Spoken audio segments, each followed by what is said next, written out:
Hey, this is Mark, the other chopstick guy, and for about the last month and a half, I have been playing around with this brand new light. This is the Zhiyun, I've heard it pronounced a number of different ways, CINEPEER CX100 light, and it is a battery-powered LED light, very small and lightweight, and I've been playing with it, doing some tests, and I just want to talk about some of the things that I found out. So, first of all, if you've been following our channel for any length of time, you know that for the last number of years, we have been ambassadors with Stella Pro lights by Light in Motion.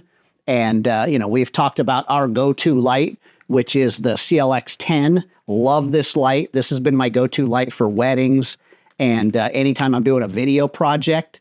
And so first thing I wanted to do is, how does this compare? Well, number one, they don't compare. And there's a couple reasons why they don't really compare. And it's not fair to compare these two lights. But what I wanted to see first was, what is the actual output? So here's what's happening with LED light companies. If you've been looking at LED lights, you're going to see that they're going to measure their light by lumens, or they're going to measure them by lux, or they're going to measure them by watts. And so nobody really knows. Just the average layman doesn't know what does that actually mean. So one of the things that I did is right away, is with my CLX10, I found at about 8,000 lumens, and this at full power at 100 watts, were very similar in the output of light. And, maybe scientifically you could measure that and find out that there's some differences there. But here's what I'm going to tell you. The settings on my camera at 8,000 lumens for getting a proper exposure, I got the same exposure at 100% on the 100-watt light. So in my mind, that they're pretty equal there at about 8,000 lumens. So that'll let you know kind of what the output is. The reason I say that you can't compare the two apples to apples is you're looking at about a $200 light versus about a $1,000 to $1,200 light. And there's some reasons being so. This light, I don't want to say it's not a professional light, because you can be a professional and use a light like this. It doesn't make you unprofessional to have a lower cost light. This has a very professional build. Light in Motion has been making dive equipment for years. And so their underwater dive lights have a lot of the same technology. So this light, I can shoot with it in the rain. I'm not worried about anything happening. I just can't submerge it because it's got a fan inside here. But at pouring rain, I've shot with this, and the rain does nothing to it. It's an amazing light. It has fallen over a number of times. I've actually cracked a little bit down here from a while back when I dropped it from about an 8-foot fall. So very durable light. This is a very professional piece of equipment. And like I said, this is my go-to light for weddings. So one of the thoughts I had was, how is this going to perform? Is this something, not necessarily that replaces that light, but can do similar things to that light? And I will tell you, I was really pleasantly surprised the light that comes out of this light. Couple of the features that this light has is that the Stella Pro actually doesn't have is I can change the color temperature of the light by using the color temperature knob, and I can also adjust how bright the light's going to be. They have another version, I think it's their Molus line, that it has a digital display on the back. It's a little bit of a better build quality. You're going to pay a little bit more for it. But this one, you're kind of guessing. You're not going to know what percentage or at what watt you're at, but you're just going to get it by feel. And I don't mind with that. One of the things I do love about this light with the way it's built is the fact that I can set it upright if I need somewhere. I don't actually have to have it attached to something, or I can lay it down and set it down this way. My light, a lot of times I'm going to use this as a really quick run and gun type thing. I need somewhere, or I'm doing a video and I need some type of light in the background. I can just set this down, turn it on, and it's ready to go. But I also have some 1/4-20 holes at the bottom here. There's 2 of them that I can attach this either to, a hot shoe or some sort of a light stand. And I've done that in the past, playing with this for the last month and a half. So again, just some of the features. The battery does not come off. You can, at the bottom where it charges here, you can plug in and you can run it either off of a power cord plugged into a wall, or with a USB-C, and you can run it that way. And that's also where you charge it. So it's a great light. If you've used any sort of DJI equipment, I've heard a lot of people say, it's so difficult to turn off and on. It turns on just like a drone would turn on. So you push the power button once, you'll see the lights come on, and then you let it go and you push it again until the light turns on. And I think it's not going to turn on because I've got it turned off there. There we go. So one of the other things that I have found with this light is turning it on. It's very bright when it comes on. So there's not really a super dim setting, but you can see here, this is going to really mess up with the video here, but this is a very powerful, very bright light. And again, you can change the color temperature from very warm to very cold. And I do actually like that feature.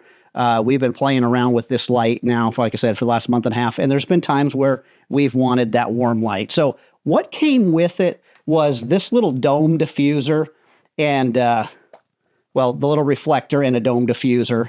So that just snaps right on here and clicks and locks into place.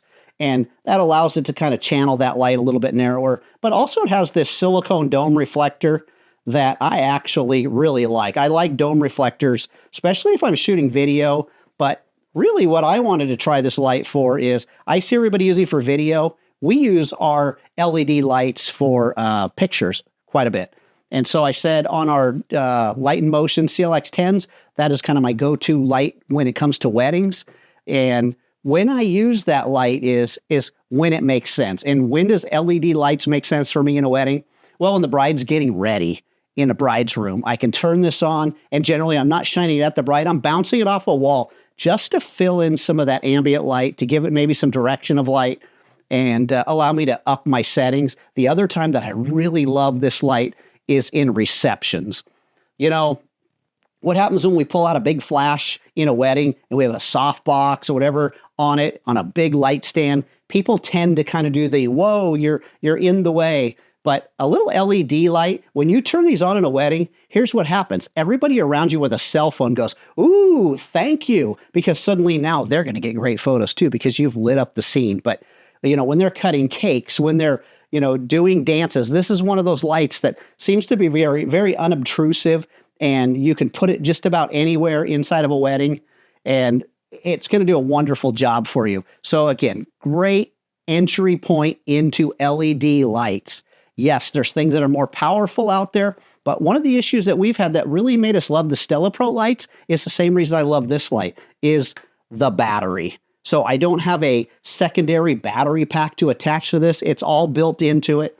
I actually pulled out my 24 to 70 inch lens, or inch millimeter lens, just so you can kind of get a comparison of the size. So without this little light on here, or the little reflector on here, it takes about the same amount of space in my camera bag as a 24 to 70 lens. So this fits very nicely into my bag. I love that about this particular light. Let's talk about the other night.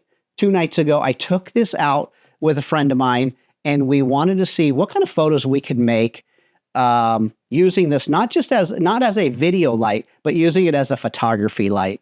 So I got my friend Jade out, who is she loves to belly dance, and she does some other types of dancing, but she brought a nice belly dance costume. We went out by the river. It's hot here. It's summertime.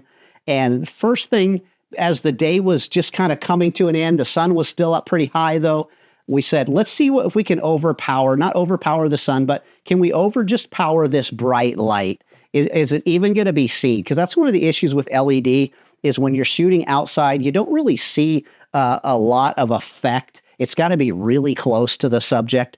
But here's what I'm going to tell you is bright light in the background, and we found a nice shady spot, turned it on. I took off the diffuser because I figured I'm probably losing maybe a half a stop to a stop of light through that diffuser dome, maybe even more. And we used just the reflector, and I was able, at probably about 6 feet away, to get beautiful light on Jade. I was really happy and pleasantly surprised with the results. And maybe I warmed them up a little bit too much, but I get a little crazy when I get something new, and I really love the ability to dial in to my eye what I like, that warmer look on the skin. I was able to dial that in. And that was wonderful. So the next setup that we had done is I thought, you know what? One of the things that I don't really like a lot of times with the LED lights is they tend to, because they're a smaller element, they tend to be a harder light, and it just kind of has a really hard look to it. Well, I'll tell you where that works out really well is when we're shooting anything that looks kind of high fashion-y or edgy. I don't mind more of that chiseled look, those harder shadows. So there's an old building there in our park where I live, and it's got this cool old aluminum on the outside of the building. And what we did is we put jade next to that. And as soon as I turned this on, what I noticed was I was getting these really cool shadows of jade on the back of that wall. And we arranged this into the right spot where we're getting a nice look to it. And again, I love what we were getting. And I don't mind that it was a hard light. Yes, I could put this on some sort of contraption where I can put a umbrella in front of it. They also do make an adapter that you can put a Bowens mount. But again, that's been one of my things. If it's something you love to do, adapting things, that's no problem. I just, when I'm going to put a Bowens mount on something, I would rather just pull out my Westcott FJ400 and snap it into the Bowens mount rather than having to have one piece connect to another piece to connect to another piece. I just want to have it right there with all of my control. But it is available, just letting you know. So the results that I got out of those pictures, I really liked. And then I tried a couple more things that I felt a little more edgy. I was doing some split lighting. I really liked what was happening there. So all in all, I love what I'm getting out of this light. I love the portability of the light. I don't think there's any stigma of one over the other and saying this is, not a professionally built or a professional type light. I think it will do the professional job, right? Because light is light. And yes, we can get into all the debates about quality of light, but generally light is going to be light. You just got to know how to use it. But also you get what you pay for. An American built, strong, waterproof. If those are all things you need, it could be worth it for you to go with a light with more features. But if you're just looking at getting into LED lights, this is a great jumping off point for most of us, especially if you're learning how to light. This is a wonderful way to start learning how to light because, right, with our mirrorless cameras, what you see is what you get. You can see it, you can move it around. You start to get the feel of what's happening with light. And it's just another great piece of gear, I think, to have in the tool bag. So, yeah, this is Mark, the other chopstick guy. I'll put some links down below if you're interested in picking up one of these lights and joining the LED light force. And again, link will be down below. Thanks for watching. And most of all, don't forget, don't be lazy.